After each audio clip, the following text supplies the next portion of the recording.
চৰকাৰখনে অনিয়মখিনি আমি কেনেকৈ চৰকাৰ হ'লে আমি নিয়ম কৰিম সেইখিনি আমি এতিয়া আলোচনা কৰি আছোঁ। যেহেতু এগৰাকী তোমাৰ পিতৃ সাংসদ গতিকে নিৰাপত্তা দৃষ্টিৰে চৰকাৰে দিয়াটো নিশ্চয় প্ৰয়োজন বুলি ভবা নেকি?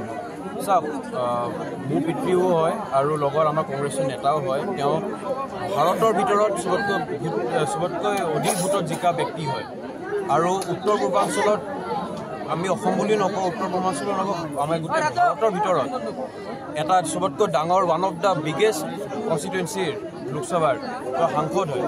তেওঁৰ 24 লাখ মানুহৰ প্ৰতিনিধি হয়। যদি 24 লাখ মানুহৰ প্ৰতিনিধি এজনক যদি চৰকাৰে এনেকুৱা এটা অৱস্থা কৰে আৰু আপোনালোকে মোক কি উত্তৰ দিম বা আপোনালোকে কি প্ৰশ্ন সুধিব সেইটো আপোনালোকে এটা পৰ্যালোচনা কৰি ল'ব। আৰু যোনে 30 লাখ মানুহ অলমষ্ট 30 লাখ মানুহৰ প্ৰতিনিধি এতিয়া চৰকাৰে তেওঁকে পৰীক্ষা নিদি পেলাই এইটো যদি আপোনালোকে দেখা পাইছে যে কেনেকৈ ক্ৰিমিনেলে আহি পেলাই মাৰে, প্ৰতিনিধিয়ে এজনক এনে ক্ৰিমিনেলে ওলাই আহিব পাৰে, আপোনালোকে ভাবক এই ৰাজ্যখন কোনপিনে গৈছে।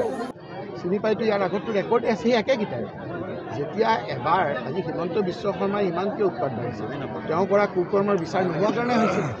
এই ল'ৰাকেইটাই যেতিয়া আমাৰ বিভিন্ন ক্ষেত্ৰত কুকৰ্ম কৰি কোনো ধৰণৰ আপোনাৰ তেওঁলোকক শাস্তি দিয়া নাই আৰু বাঢ়ি গৈছে। তেওঁলোকক কৈছে যে আজি মাৰি পেলা হ'লেও ৰখাব লাগে।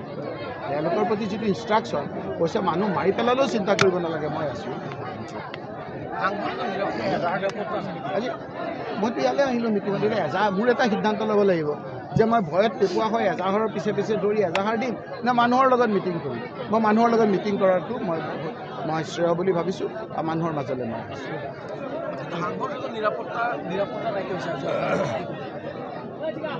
নিৰাপত্তা নাইকিয়া হৈছে হিমন্ত বিশ্ব শৰ্মা। সেইকাৰণে নিত্য নতুন বিভিন্ন ধৰণৰ কেছ মামলা ষড়যন্ত্ৰ কৰি তেওঁ ৰাজনৈতিকভাৱে জীয়াই থাকিবলৈ বিচাৰিছে। ইতিমধ্যে আমাৰ ঝাৰখণ্ডৰ ৰাইজে যিটো তেওঁৰ প্ৰতি বিচাৰ কৰিলে, অসমৰ ৰাইজেও যে সেইটোৱে বিচাৰ কৰিব, তেওঁ যে 26ত মুখ্যমন্ত্ৰী বাদ কৰিব সেই কথাটো স্পষ্ট। চৰকাৰখনে অনিয়মখিনি আমি কেনেকৈ চৰকাৰ হ'লে আমি নিয়ম কৰিম সেইখিনি আমি এতিয়া আলোচনা কৰি আছোঁ। যেহেতু এগৰাকী তোমাৰ পিতৃ সাংসদ গতিকে নিৰাপত্তা দৃষ্টিৰে চৰকাৰে দিয়াটো নিশ্চয় প্ৰয়োজন বুলি ভবা নেকি? চাওক, মোৰ পিতৃও হয় আৰু লগত আমাৰ কংগ্ৰেছৰ নেতাও হয়। তেওঁ ভাৰতৰ ভিতৰত চবতকৈ অধিক ভোটত জিকা ব্যক্তি হয় আৰু উত্তৰ পূৰ্বাঞ্চলত আমি অসম বুলি নকওঁ, উত্তৰ পূৰ্বাঞ্চলৰ নকওঁ, আমাৰ গোটেই ভাৰতৰ ভিতৰত এটা চবতকৈ ডাঙৰ ওৱান অফ দ্য বিগেষ্ট কনষ্টিটুৱেঞ্চিৰ লোকসভাৰ তেওঁ সাংসদ হয়। তেওঁৰ 24 লাখ মানুহৰ প্ৰতিনিধি হয়। যদি 24 লাখ মানুহৰ প্ৰতিনিধি এজনক যদি চৰকাৰে এনেকুৱা এটা অৱস্থা কৰে আৰু আপোনালোকে মোক কি উত্তৰ দিম বা আপোনালোকে কি প্ৰশ্ন সুধিব সেইটো আপোনালোকে এটা পৰ্যালোচনা কৰি ল'ব। আৰু যোনে 30 লাখ মানুহ অলমষ্ট 30 লাখ মানুহৰ প্ৰতিনিধি এতিয়া চৰকাৰে তেওঁকে পৰীক্ষা নিদি পেলাই এইটো যদি আপোনালোকে দেখা পাইছে যে কেনেকৈ ক্ৰিমিনেলে আহি পেলাই মাৰে, প্ৰতিনিধিয়ে এজনক এনে ক্ৰিমিনেলে ওলাই আহিব পাৰে, আপোনালোকে ভাবক এই ৰাজ্যখন কোনপিনে গৈছে।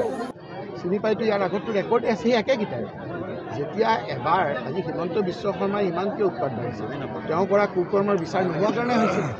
এই ল'ৰাকেইটাই যেতিয়া আমাৰ বিভিন্ন ক্ষেত্ৰত কুকৰ্ম কৰি কোনো ধৰণৰ আপোনাৰ তেওঁলোকক শাস্তি দিয়া নাই আৰু বাঢ়ি গৈছে।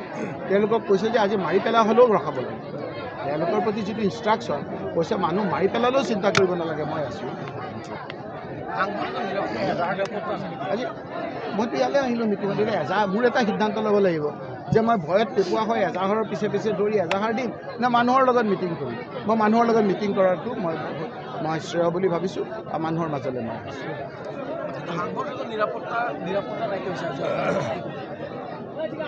নিৰাপত্তা নাইকিয়া হৈছে হিমন্ত বিশ্ব শৰ্মা। সেইকাৰণে নিত্য নতুন বিভিন্ন ধৰণৰ কেছ মামলা ষড়যন্ত্ৰ কৰি তেওঁ ৰাজনৈতিকভাৱে জীয়াই থাকিবলৈ বিচাৰিছে। ইতিমধ্যে আমাৰ ঝাৰখণ্ডৰ ৰাইজে যিটো তেওঁৰ প্ৰতি বিচাৰ কৰিলে, অসমৰ ৰাইজেও যে সেইটোৱে বিচাৰ কৰিব, তেওঁ যে 26ত মুখ্যমন্ত্ৰী বাদ কৰিব সেই কথাটো স্পষ্ট।